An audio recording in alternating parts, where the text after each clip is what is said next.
Happy morning, everyone. Happy morning. Hi. Hello? Do I know you? What is wrong with you today? Can you please just tell me what the hell is going on? Is any of this making sense? I don't think so.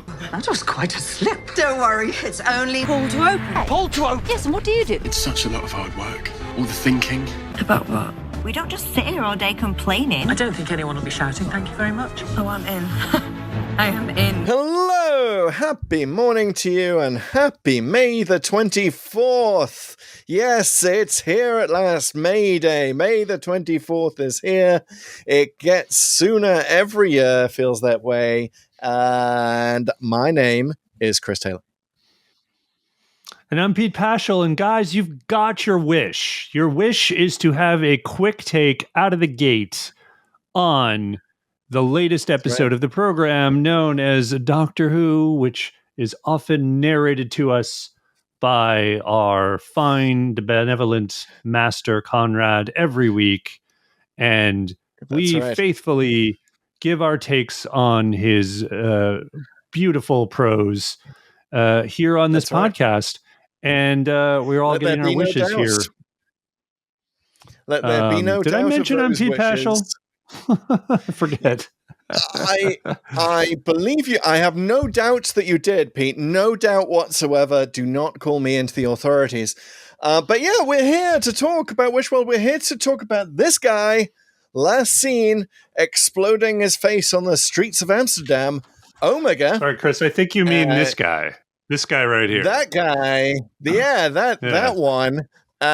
He's been through some costume changes. We'll shortly to see what he emerges as next time at the end of what we might now call the Omega trilogy. Because yes, way back in the story of Pull to Open and the Wish World, we used to be a random podcast. We will be again, and we have covered both the Three Doctors and Arc of Infinity. Go back and listen to the podcast on both of them. Those are the two stories up until now that the first and original Time Lord Omega was part of. And Pete, if anyone doesn't know Omega, what would be your elevator pitch on Omega? Omega is the first and greatest of all Time Lords, the one who sacrificed all to let them become masters of time and was shamefully abandoned in return. Have to disclose, not quite my elevator pitch. That is actually the elevator pitch of one Chancellor Hedden, who, did not have a great ending to his career, but he did that wonderful little encapsulation of who Omega is.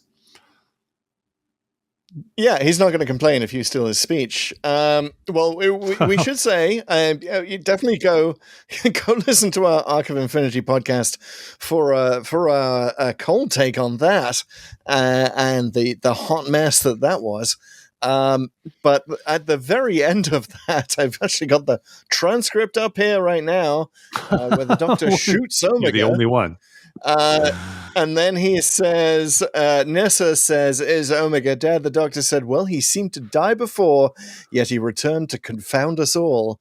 And that is what he has done. I've got to say that since we did say in that podcast, RTD, call us if you're thinking of bringing Omega back, I do feel like we may be a little bit responsible there.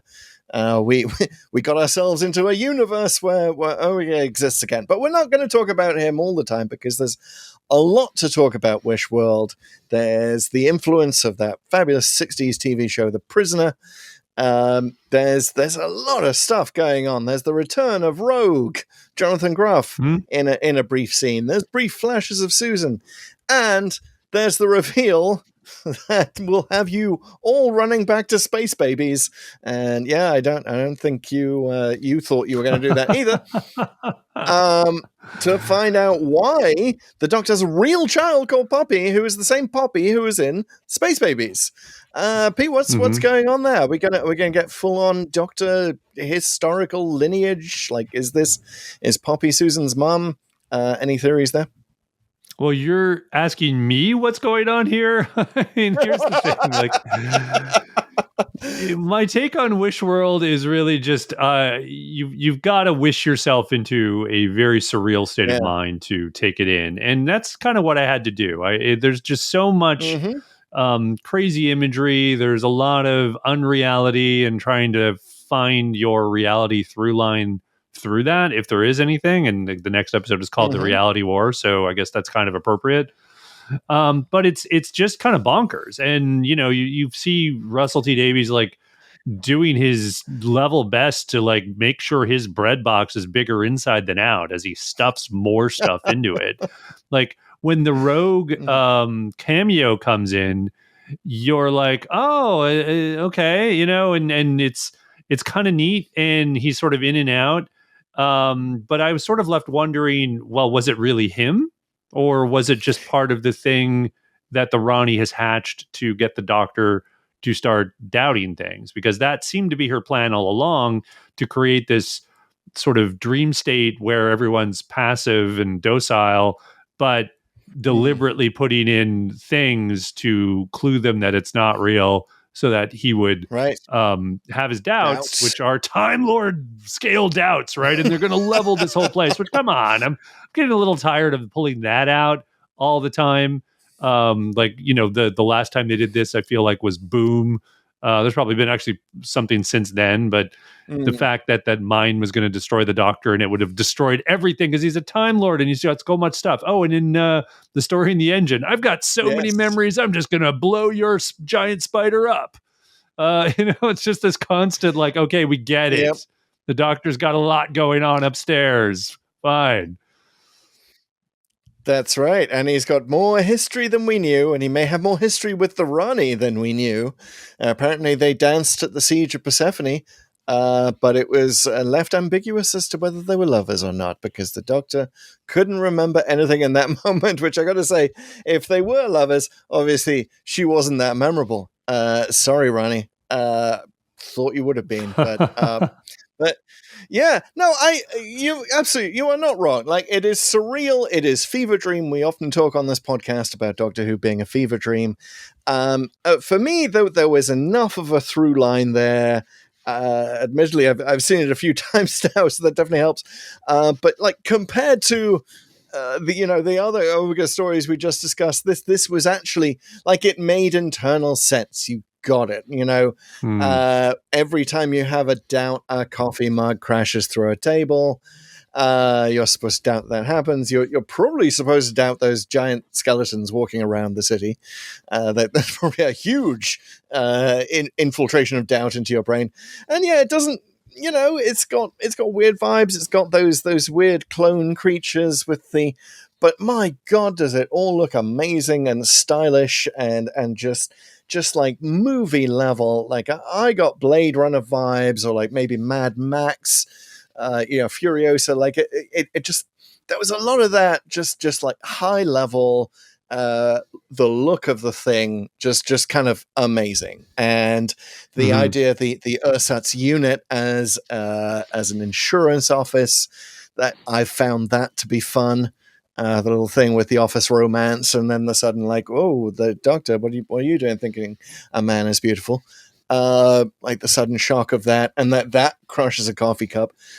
It kind of worked for me. Obviously, I could kind of backfill a lot of that.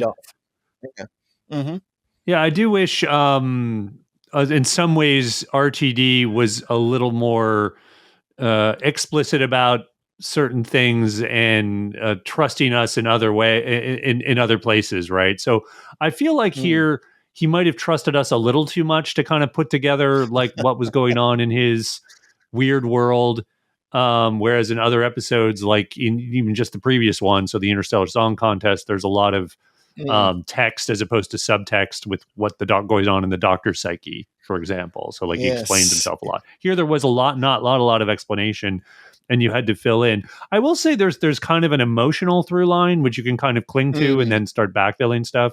So the fact that they're in this strange 1950s, but it's still 2025 world, and sort of getting some of the tension and the changed social norms and that sort of coming out in various places. They talk, you mentioned the thing with the man being beautiful. There's the stuff about, forget the unit guy's name, but he sort of is interested in Kate, obviously. And she doesn't have to work if you marry him. And so they're doing Ibrahim, this, which was kind of, it's kind of interesting.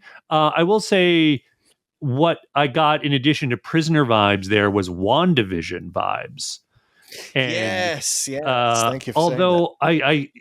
I will say that I think WandaVision probably did it better, in that I think it just had more room to stretch out in every time period, right? Even though that was technically, I think, a shorter show. In here, they were doing one time period, but it was really two. And by about halfway through, 2/3 through the episode, they had to start really revving things up into what this was really about. So there just wasn't quite enough time to develop a lot of this stuff, and including the incredible visuals. I mean, it looked great, like the big Mastodon skeleton things, which were totally nuts and kind of made no sense. And then there was like the guys at the desks with the fingers and the helmets and the weirdness and just the base itself. All that looked great. But there was sort of a lack of meaning for me, because there was, I almost stopped bothering trying to figure things out, really. Like, the Mastodon are a good example, where it's like, why are they guards? Are they just there to look cool and get people to think about things or not think about things? And in other times I would have tried to be like figuring that out. And this time I was just kind of like, it's a thing. I don't know. It's just kind of, the whole thing was kind of just washing over me at some point, and I wasn't searching so much, which actually honestly made it a little less satisfying, as cool as it was to look at. Yeah, that's fair enough. I mean, there are little things that poked out to me on multiple viewings. One of them being the fact that when we first see Mel, she's sweeping a lot of remnants of her coffee cups into her trash. And that's kind of nice. It's like that says a lot of what's going on off screen for kind of all of these characters. And it's just that they don't want to admit it in public. And that's kind of nice. I liked that Belinda turned the Doctor in. That was sort of a shocking moment. And I gotta say, if she is the mother of Poppy and therefore the grandmother of Susan, then that's going to be a bit hard to explain to the kids, really, and the grandkids. Oh yeah, grandma turned granddad in once. So it's I don't think it's that interesting a twist, but he starts shouting at the end, "Oh, she's real! Hold on." Something else is going on, and the Rani doesn't even know she's real. So, which suggests there's some other player here, not just Omega, right? Like, as Omega presumably has been trapped or just underneath in this underbelly of the universe. He's below the bedrock in Minecraft terms. And I guess the Nether, the Underverse, they called it. Yeah, he's been there, and now because the Doctor has huge Time Lord doubt crushing ability. Now the universe is falling apart, and Omega can be free. But that, like I say, I think the Poppy thing suggests there's some other layer to this. Maybe it's another figure in the pantheon. And this maybe Susan is bootstrap paradoxing this stuff. Like she's creating her own mother, right? That could be a factor to what's going on. Oh, Would be kind of that could be it, right?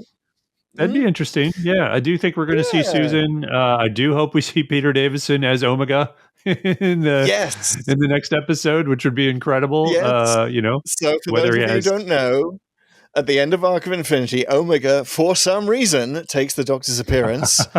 It's the biodata, Chris. It's the biodata. That's right. He acquires the Doctor's biodata, which requires the Doctor to be executed. And I mean, speaking of fever dream, like the plot of Arc of Infinity, my goodness. I I do. Part of me wonders: are they bringing Pete Davidson back, and also maybe Colin Baker as Commander Maxwell, or like maybe he gets sucked into the plot somehow, and Omega is switching back and forth between the two of them. I don't know. There's all sorts of room for crazy potential headcanon here. Okay, let me just say, could we please just do some new stuff next year? Whenever next year happens. Does everything have to be a callback? Does everybody have to come back from everyone who had 2 episodes in the classic series gets a new appearance in the new series? That's right. I think they really this. Yeah, I don't know. I kind of like that. One thing. Let me talk about another franchise for a second. Obviously, I'm a bit of an expert in Star Wars, and one of the things that George Lucas did with Empire Strikes Back was he's sort of like building up these other secondary characters, some of whom we'd heard about before, like the Emperor, as a kind of insurance policy, but also to kind of boost the sort of the size of his franchise and your expectations of what would show up in the third movie. So I think it's actually not unwise of RTD to like say, hey, we're going to bring back the Rani, we're going to go give her awesome boots, we're going to running her up for the 21st century. And Omega, we don't even know what he's going to do with the look and feel of Omega, but that could be interesting. I don't know. It kind of worked for Sutek. Your mileage may vary. But mileage varies, definitely. I do feel like we're kind of at the, hey, let's do a show around Cad Bane. part of Doctor Who, like we're bringing back Omega. Okay, who's next? The Taran Woodbeast and those weird guys with the helmets from Underworld. I mean, let's just do some new stuff. You say this now, and yet in my interview with RTD, and I mentioned the RTD Call Us part of the podcast. I was like, it's usually stuff like bring the Taran Woodbeast back. His response to that was, oh yeah, I mean, come on. So yes, season 3, Taran Woodbeast. You heard it here first. But no, I kind of like. I mean, obviously, so much depends on the reality war, and so much, which is a longer episode. It's going to have a lot of crazy stuff in it. I've got to say, I've spent a big part of this week listening to the song that RTD was playing when he was writing the reality war, and I can recommend that everyone look at it. It is a song that just dials epic up to 11. It's called Run Boy Run. It's by Woodkid. Check it out on Spotify. Cue it up on Spotify. No relation to Kid from Interstellar Song Contest. Well, so far as we know, but yeah, that is such an awesome song, such an epic song that I've been having dreams about the reality war and what it could contain this week. Even before I saw Wish World, I was like, oh my god, there's going to be a lot of running in that episode. Yeah, a couple things. I mean, like I criticize the recaching of old cameos and plots and things. I think that's worth criticizing. It's probably more appropriate for the season 2 wrap up. But the other thing I would say is that he keeps doing these super high stakes season finales, and I get that the season finale has to feel epic, but this whole thing where the world is sort of falling into nothingness while reality fades away. You already know there's going to be a big reset button by the end. So much retcon, except for Poppy, except for the Doctor's family, right? Whatever. That's going to endure. Something will endure. Yeah, the Poppy thing's kind of interesting. It's just that Space Babies isn't really well thought of. And, as cute as the kid is, I don't know if anyone was dying to sort of see some kind of connection with that or Poppy. So I guess maybe you might be able to mine something out of that. But we'll see how that goes. Look, it would be like RTD to sort of sneak in that very first episode something that was extraordinarily relevant to the finale of a season, 2 seasons later. And we thought it was just a cute story about babies, and like it turns out that there was actually a time lady in there somehow, as a baby. Like I don't know but the very fact that we're tossing around these potential answers, this headcanon. Like, I think. Well, we're Doctor Who fans. I mean, we're going to do that, We're but Doctor Who fans. But also, we're I going wasn't to doing this with Journey's End. To be honest, I wasn't like doing this in the with some of the season finales of the new Who. Oh, you era. serious? Like, man, like I feel kind of the opposite. Like with Journey's End and his regeneration at the end of Stolen Earth, like I thought like my mind was just going nuts, right? Like, are they doing it? How could they get out of that? We hadn't seen too many regeneration cheats at that point. There's been like a bunch of them now since then. But there was a lot in my head sort of going on about like what was really going on with the Daleks. This time, I'm a little like, do whatever, man. Like, because you are going to do whatever. That's what he's doing. He's just doing stuff, which is exactly the review my son had of the post-credit scene in the Interstellar Song Contest. He was just kind of like, what? Another bi-generation? Like, come on. And he was just like, okay, they're just doing stuff. And it's like, that was very apt. I was like, yeah, he is just kind of doing stuff. That said, like I say, with the emotional thrill, what sort of saved this from being like, I guess, a lousy experience for me, to me, was Shudigawa. Like, I thought he really delivered in this episode. He sort of, as much as I would imagine, even he kind of probably was a little lost in like what was going on. Like, he knew his character's journey there and who he had to be throughout, and all those scenes of him with Belinda, when especially when Ruby comes to the door, and speaking of the misses and the X, right? It's definitely like it definitely had tension. Yep. So I thought he was great. He brought his all to every scene and made all those sort of mini scenes play out almost like mini movies as he sort of progresses in his journey of doubt throughout that part of the episode. So that worked. He definitely. There's something he did on all of that. To your point, like he managed to make the Doctor look scary by being so happy and sort of in a smug sort of way, right?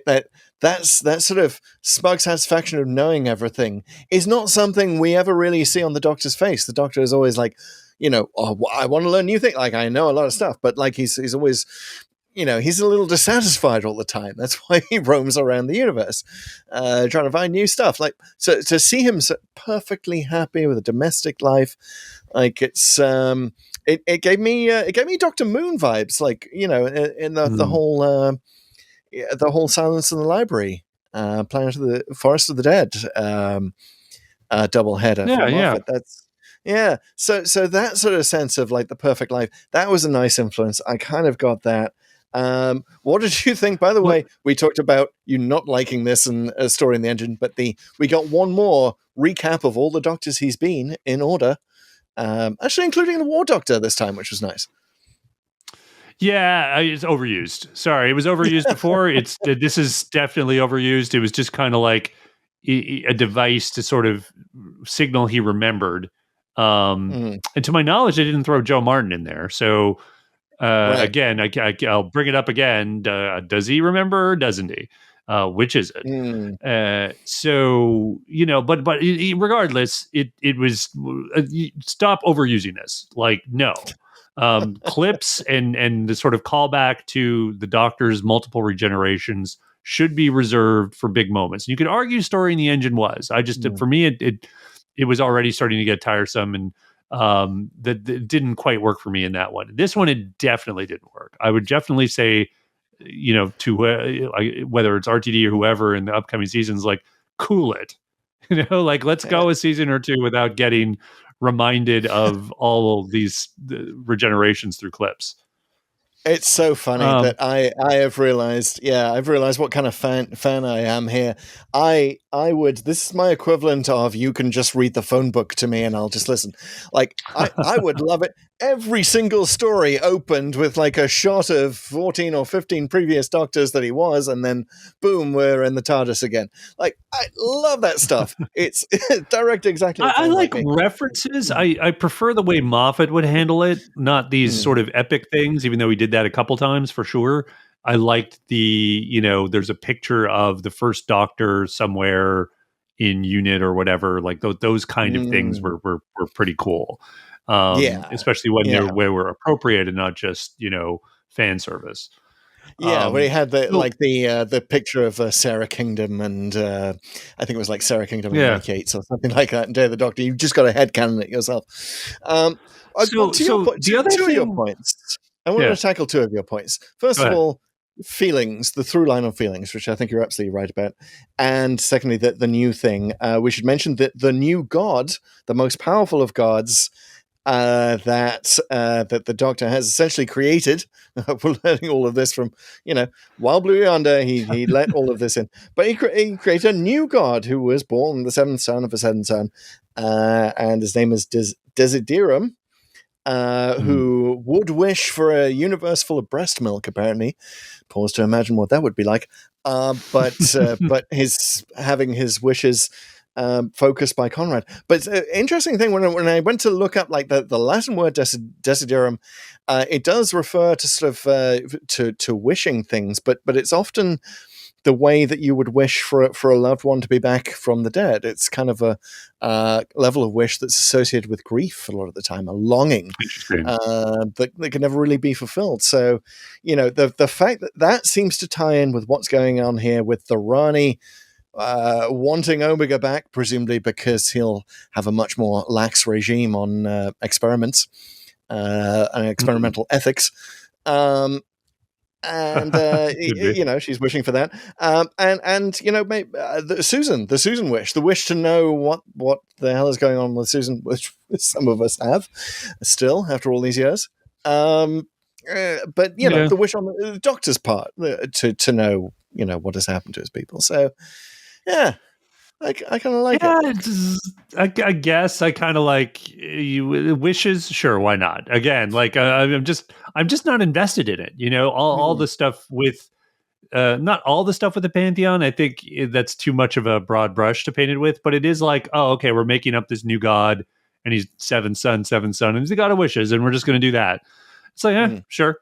It's like, okay, why not? I'm a little interested in seeing more from the Rani. I don't think we got enough from her here in terms of her motivation and what she wants. We got a little bit more of like her history with the Doctor, which I don't know. Like, sure, they danced once or whatever, but it's very like she wants to get Omega out, and why? I really liked when they brought back the Master initially, and you can definitely go back to listen to our podcast about that, the Master trilogy at the end of season 3, because they actually show what his vision of success looks like, which was really, really cool, which we hadn't really seen until then.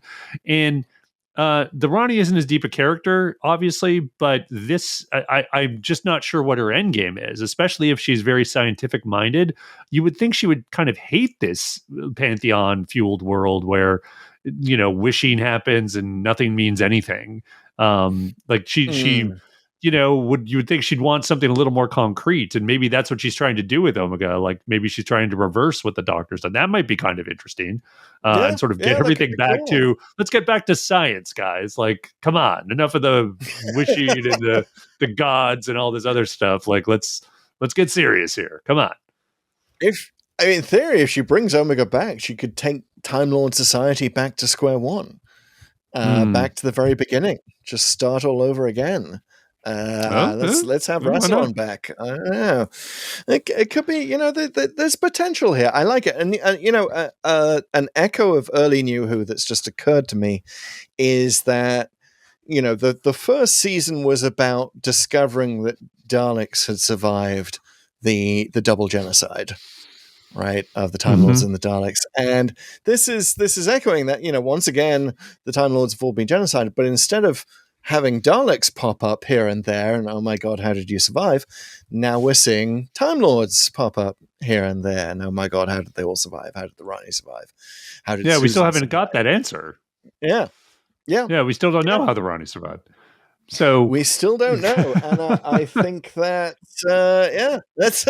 it's a lot on the Reality War's shoulders. I will absolutely admit that, and we're not going to be fully satisfied. I can confidently. I can guarantee that right now. You know what I'll say though about this one, about Wish World? Even though I did not want to see Conrad again, I didn't hate him. Like, I thought it was kind of an interesting idea of having him sort of appear to be kind of in charge, but then, it's obviously all he's a pawn in the Rani game. And the whole storybook reading thing was like, again, a little bit interesting. You kind of got it. But again, there were just so many layers to it. Who among us, Pete, has not wished for a TV channel that perhaps be the only TV channel allowed to broadcast that was just 24/7 reading of Target novelizations? Right? Let's just do it.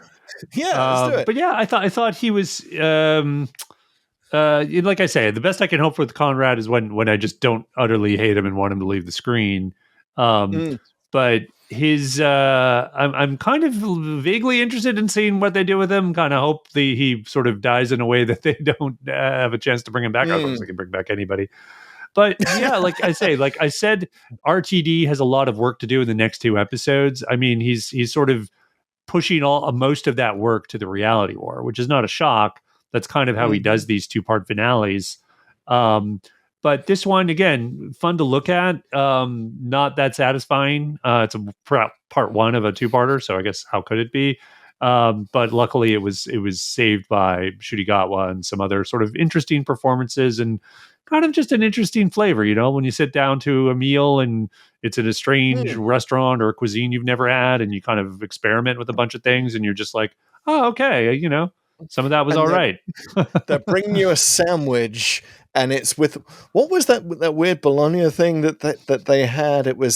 I looked it up. It's an actual thing. I've totally forgotten what it is. It's like pastrami, but it has little pistachio bits in it. Anyway, I didn't understand, first of all, why the Rani had to go pick that up. I mean, are there not? Could Conrad not wish for delivery services? Like, could she not just seamless that? So it was a little confusing. And why that luncheon meat exactly? And not any others? Was it required for Conrad to keep his strength up and wishes? But yeah, that was confusing. But I do like the idea that we've got a different Conrad here. We did, exactly. We got a different Conrad, and it's just kind of why not? There was a real kind of spaghetti against the wall quality to this of let's just throw a bunch of stuff in, and this is where I'd contrasted. I'd say. This was not the Lost was kind of a show where they would seemingly really care about that stuff and sort of connect things, even though they didn't really answer things. I was more convinced as I was watching it that there was some pattern that someone had thought about, and from what interviews sort of have emerged since then, it seems like there was. I'm not really convinced of that here. I feel like there's just a lot of stuff that RTD just threw in because he thought it was cool, and it kind of was, but it's not like we're going to get some answer or it was even really thought about that much. One of them is again, we'd already talked about the rogue thing, but when I saw that, I couldn't help but think about when Jack Harkness appeared back in the Whittaker era and had his one line of "Beware the lone Cyberman." And he, a rogue comes in and is like, oh, tables don't do that. Remember it. It's like, why don't you just answer the damn question or say what you came here to say? Why are you the Riddler? And just giving some kind of clue. Now, at least this time you can backfill that and sort of think, oh, maybe that wasn't even really him. It was really just part of the illusion and the doubt that it was there to seed more doubt in the Doctor. Because coincidentally, it plays right into the Rani's hands because she wants him to doubt, right? So yeah, you could headcanon that as that is the final nail in the coffin of his doubt. It is what causes Belinda to call the cops on her husband, and of course, part of the reason she's calling about the doubts is that he's saying that he liked this man, he really liked this man, and therefore their whole marriage is a sham. And so I kind of, thinking about that, I kind of like it. But yeah, you're right. The acting like the Riddler, just as Jack Harkness did, it's like there must be some sort of free level of interdimensional message service where you get to send a free message as long as it's cryptic. But you had to pay a huge sky-high monthly subscription if you want your interdimensional messages to actually mean anything. That's the next tier up. None of them could afford that. But so many fans are going to be happy with that. Side note, I will say it was a super weird experience I had watching it with my ex, who paused the action about halfway through before Rogue comes up and said, "What happened to the boyfriend plot?" And I started talking about Conrad, Conrad. You mean Conrad and Ruby? Like, he's there. And what do you mean? What happened to the boyfriend plot? And I turned out she meant no, Rogue, the Doctor's boyfriend. I was like, first of all, fiance. Secondly, he's just like, I dismissed it as like, oh, he's just there in that other dimension, and it's just for fanfic writers to now go explore the possibilities of if he returns. And then we hit on pause, and he comes up on the screen, and I had talk about a fever dream. I had almost had an out-of-body experience at that moment. So yeah, I kind of like that. And then he crawled out of the TV and was in your living room, and you had tea with him. That's right. And he's like, "So let me get this straight. You just saw my entire romance with the Doctor." Yeah, that was an awkward conversation. No, that enhanced it for me. I like the idea that it is ambiguous as to whether that was him or whether that was the Rani making the Doctor think it was him. Yeah, I don't mind the deliberate ambiguity. I just think this was just, like I say, they were kind of just doing stuff. I did like some of the stuff. I didn't hate it. I do just feel like it was more of a ride than a journey. Love that though, that the vibes, great Prisoner vibes, great WandaVision vibes. Mm-hmm. All of that was I felt really cool. It's just too bad it didn't have enough time to flesh out this particular kind of universe, right? You almost wish they did sort of a season or half a season long plot just on this Wish World thing. So it could have been more of an elaborate sort of mystery box that they could sort of slowly unlock. You think about something like Severance, right? And they could have, there's some potential there. And that's not, Doctor Who's episodic, so they can't sort of do that unless they're going to do something like Flux again. But the ambition of the ideas were such that you kind of wanted to see more of that. As such, it was just more of a visual wouldn't call it masterpiece. It was a spectacle. So funny, Pete, that I was also about to call call on the memory of Flux and say that's what happens when you have the big sprawling idea with a storyteller who's not as good as RTD. I think that in this version of it, like, at least it held together more than Flux did, and at least RTD does the thing. I don't know about that Chris Chibnall doesn't, which is every important plot point is said twice. That's a very good rule of script writing. The tables don't do that. The establishing the thing with the mug and the thing at unit and just all of the things, the Ruby thing, like it all had to happen multiple times for us to really sink in what the through line was. So he did that effectively. Whether or not he tied up all the loose ends, No. Yeah, I don't think he should. To be clear, I don't think he should. It was just kind of hard to tell what should have been tied up and what wasn't. And I mean, some of it worked for sure. It wasn't a disaster. Yeah. It was even. But they got to like tick off way more boxes in I think in the last episode. But we'll see how it goes. I just still think there's another layer to this. Maybe it's Susan. Maybe it's something else. Something going on with Poppy. Not sure what, but looking forward to see how it all comes together or not. Maybe they're going to leave that Eiffel Tower and pyramid and Statue of Liberty just floating there. That's right. Maybe it's an Infinity War style ending and the Doctor just loses and they'll just leave it there. Or maybe, here's what I'm thinking. Like the signs are right for Tennant. to come back in some way in the finale. And if we got Tennant and Peter Davison, it's a family affair. Exactly. And Nice. maybe we could bring the other Doctor's daughter could come back. Like just bring on the whole family reunion in. Well, if that's what the whole Poppy thing is leading to, well played, RTD. Well played.